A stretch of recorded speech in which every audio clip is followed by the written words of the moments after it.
Welcome back to Coaches Weekly. I'm Eric Perry, joined by cross country coach, Coach Allgood. Coach, thanks for joining me. I just can't escape you. Well, that happens sometimes. So, last week you had your first meet in a few weeks at Bradley. How are you feeling coming out of it?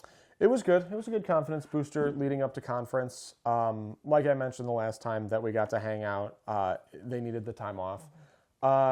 Given the field of athletes, the size of the meet, it was a little bit more premier. It was on ESPN Plus, so I'm going to be getting an agent soon. But I think it was a good confidence boost for the kids who PR'd, and then even the kids that didn't happen to PR that weekend still raced well, and that's going to pay a lot of dividends when it comes to next week when we have to go up against our conference. Mm-hmm. And speaking of the PRs, do you think that your runners are prepared for conference next week? They either are or they aren't, and I would err on the side of they are. I told them during a workout yesterday it was going to be a little bit tougher than what we normally put ourselves through, but it was going to be no tougher than any race effort that we put ourselves through. And so the constant messaging is just the repeated, we do hard things, right? We do difficult things all the time. This is not new.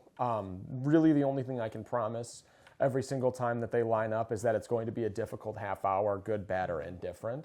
So I do believe that they're prepared because they have expectations for themselves, but they also have the training to back up those expectations. Okay, gotcha. And then just like speaking of cross country as a whole, how did you get started in cross country? I started running one day. I was at my front porch, and I've been involved in the running sport my entire life. Since I was a freshman in high school, just every year running nonstop. And when I left college, I had zero intentions of coaching. I tell the athletes that I often kind of just like fell into it after kind of like job hopping. But it was something that made sense, something that was familiar. And it kind of just like felt homey, like home. Nothing like Forrest Gump, like I wasn't being chased by kids on scooters or anything. It was just familiar, and I'm a competitive individual. And, I kind of just rocked with it from there. Being in corporate America, working an office job, not nearly as fun as what I get to do every day, every Thursday at 1 p.m. I mean, there is nothing better than this, I would say. So for cross country as a whole, obviously runners' scores are calculated by, who finishes the races first. But how was like the overall team score calculated? So it's kind of like golf in that it's the exact opposite of golf. A runner's placement is what determines the amount of points that they score, and that person in first place scores 1 point, the person in second scores 2, and so on and so forth. And you normally in championship meets, like our regional championship, for example, you get 5 scoring runners and then 2 displacement runners, or you'll get 5 to 7 scoring runners, and then the rest of your runners are considered displacement runners, so their score is not calculated. But you'll take the cumulative score of the entire group of athletes, and then that is your team score. And what matters in cross is the ideology of pack running and every little piece of placement counting. We've seen teams win meets with 15 points, which is a perfect score of 1 through 5. We've seen 25 points. You've seen 35 points. A lot of the teams in healthier competitions, more equal competitions, tend to score in like the 60s, the 70s, and the 80s, depending.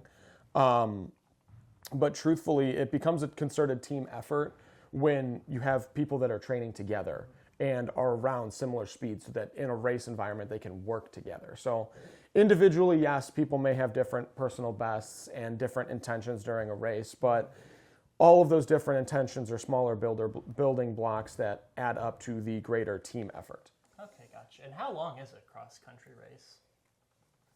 So it varies. In middle school, you have 1.5 miles to 2 miles. High school is either 3 miles or 5,000 meters colloquially. Illinois is a 3-mile state versus a 5,000-meter state. It depends. It's a state-by-state thing. In college, depending on what level you compete at, men race 8 kilometers, which is just under 5 miles. And the women race 6 kilometers, which is 3.75 miles. At the higher levels in NCAA Division I, and then during the NCAA national meets, they race 10 kilometers, which is 6.1 miles. But generally what you see is a lot of equal training for the ladies who only bump up 1,000 meters, and then you see a little bit of a difference for the men when they go from 3 miles to 5 miles in college.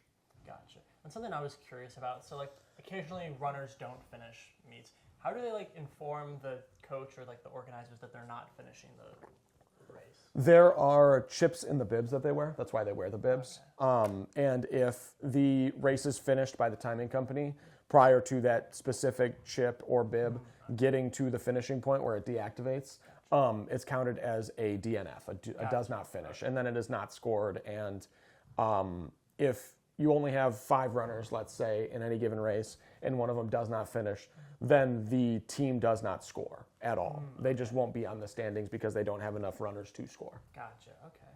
Well, I think that's all I have for you today. Okay. Sounds good. I love that for us, and I hate that for us. Me too. Well, once again, thanks for joining me. I've been Eric Perry. This was cross-country coach Malachi Allgood, and we'll see you next time.